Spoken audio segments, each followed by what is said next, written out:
بسم اللہ الرحمن الرحیم۔ سرگودا محلے میں شادی تھی اور میں پنڈی میں تھی تو شادی اٹینڈ نہیں کر سکی۔ ایک ماہ کے بعد گئی تو اپنی پڑوسن کو کال کی، ساجدہ میں مسز ملک کی بیٹی کی شادی پہ نہیں جا سکی تھی، جبکہ وہ میرے بچوں کی شادی پہ بڑی محبت سے آتی رہی ہے۔ تم ایسا کرو، کل شام تیار رہنا، میں انہیں کال کر لوں گی تو دونوں مل کے چلے جائیں گے۔ ان کی بیٹی کے لیے گفٹ بھی خرید کے رکھا ہے، وہ بھی دے دوں گی۔ ساجدہ شروع سے بڑی ہنسمکھ اور ہر بات کو بہت ہلکا لینے کی عادی ہے۔ چٹ جواب دیا، ساڑی تے حالے فیس فالش بھی نہیں لتی تے کڑی تے رس کی بھی آ گئی جے، ہماری تو ابھی فیس فالش بھی نہیں اتری اور دلہن ناراض ہو کے واپس بھی آ گئی ہے۔ ساجدہ پلیز ایسے تو نہ کہو، یہ رشتہ تو بڑے شوق سے لیا تھا لڑکے والوں نے، نائمہ کی امی نے بھی بڑے اعلیٰ پیمانے پہ شادی کی تھی، بہت قیمتی جہیز دیا تھا، ایسا کیسے ہو گیا؟ دیکھو بھائی، تمہارے ساتھ ان کی دوستی کی نوعیت اور طرح کی ہے، تم پوچھ سکتی ہو کہ وجہ کیا تھی۔ بہرحال لڑکی ناراض ہو کے آئی بیٹی ہے، بہتر ہوگا ابھی تم بھی نہ ہی جاؤ۔ اور میری آنکھوں میں وہ سارے سین گھوم رہے تھے جو رشتہ ہونے کے بعد جب میں مبارکباد دینے گئی تھی تو میں نے دیکھے تھے۔ ڈائمنڈ کا سیٹ، اعلیٰ جوڑا منگنی کا، 50,000 تو سسر نے سر پر ہاتھ رکھ کے ہی دیا تھا۔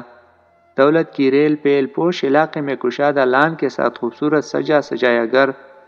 گلڑ کا زیادہ اچھی شکل کا نہیں تھا، لیکن ہمیشہ رشتے ایسے ہی ہوتے ہیں، کچھ نہ کچھ باتوں پہ دونوں گھرانوں کو سمجھوتا کرنا پڑتا ہے۔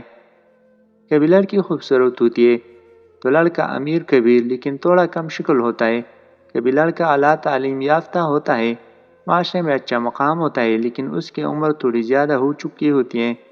ساجدہ نے تو میرے ساتھ جانے سے صاف انکار کر دیا تھا، بلکہ مجھے بھی مسز ملک کی طرف جانے سے روک رہی تھی، لیکن میرا مسئلہ یہ تھا کہ میں کچھ دنوں کے لیے سرگودا گئی ہوئی تھی، اگلا چکر پتہ نہیں کب لگتا، اور پھر کئی مرتبہ ایسا ہوتا ہے کہ رہتے رہتے کام رہ ہی جاتا ہے، اس لیے جانے کا پروگرام فائنل کیا، کال کر کے مسز ملک کو بتایا اور اکیلے ہی چلی گئی۔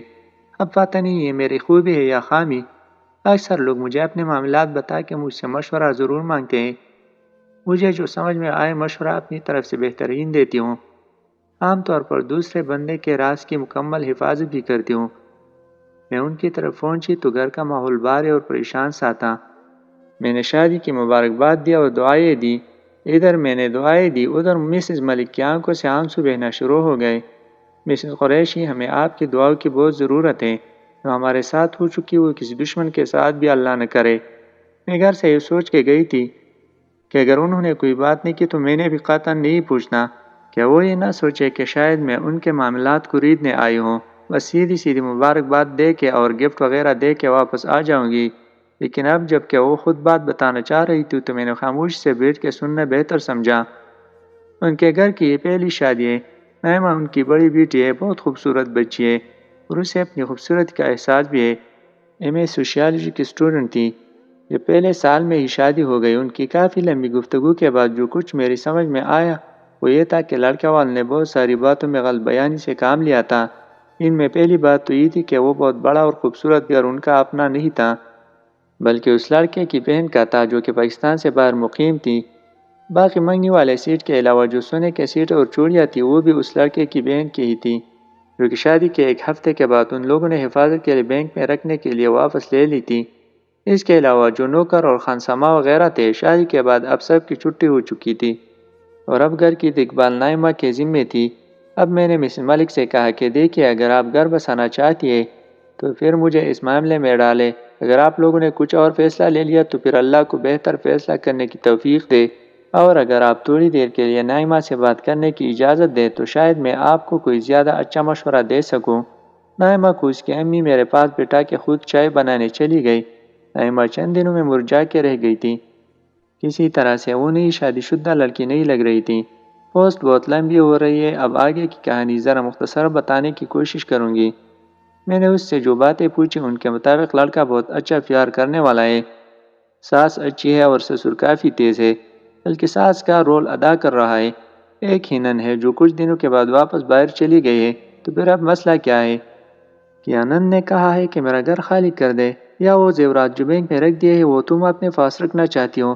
قصہ مختصر یہ کہ گھر میں میاں بیوی کے درمیان کوئی اتنے بڑے مسائل مجھے نظر نہیں آئے، البتہ نائمہ کی سہیلیاں اس کو بدراہ کرنے میں مرکزی کردار ادا کر رہی تھی۔ یار تم تو اتنی پیاری ہو، تمہیں تو ایک سے بڑھ کر ایک رشتہ مل جانا تھا۔ یہ فراڈ لوگ کہاں سے مل گئے تمہارے والدین کو؟ اوپر سے کام بھی تم نے ہی کرنے ہیں۔ اب گھر بھر کے ذرا اس کی شکل تو دیکھو، نمونہ ہے۔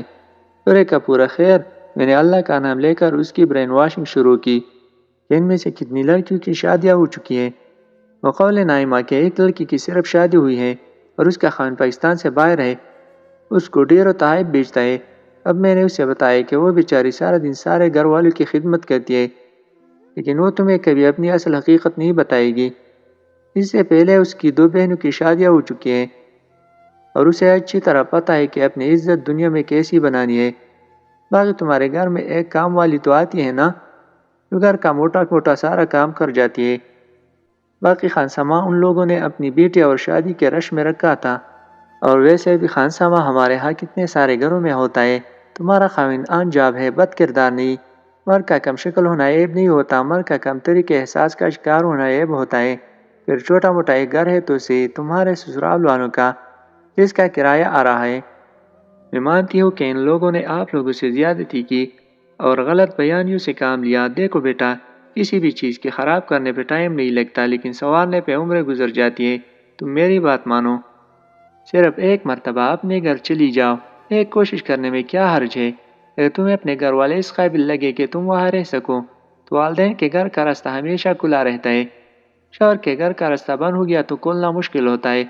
اللہ اس بچی کو خوش و آباد رکھے۔ ایک تو وہ میری بات مان کے اپنے گھر چلی گئے، دوسرا ان سہیلیوں سے رابطہ نہ رکھنے کا عہد بھی کیا ہے۔